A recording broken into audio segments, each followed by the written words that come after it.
the main thing was, of course, you had better and better cameras, and you could do better and better remotes and cut-ins and pickups. Today, it's nothing at all, as you know.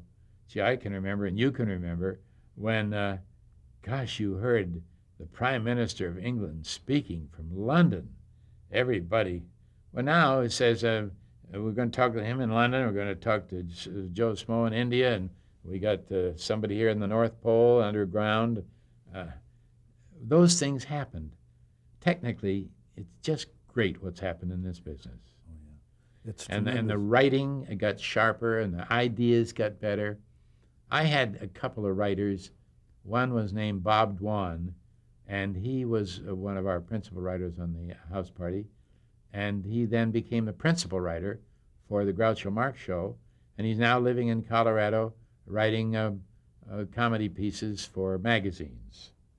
I've read the name, sure. Bob Dwan was a great guy.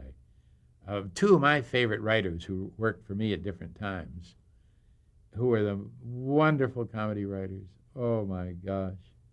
Paul Henning, who originally wrote the Bob Cummings shows. And here's one that'll knock you off your seat. Abe Burrows, Wow. the play doctor, the comedy doctor.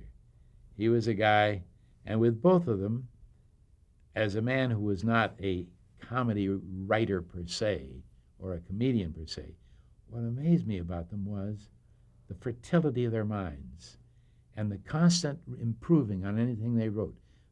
I remember with either one, they'd bring me stuff that they had written, and I'd say, this is wonderful.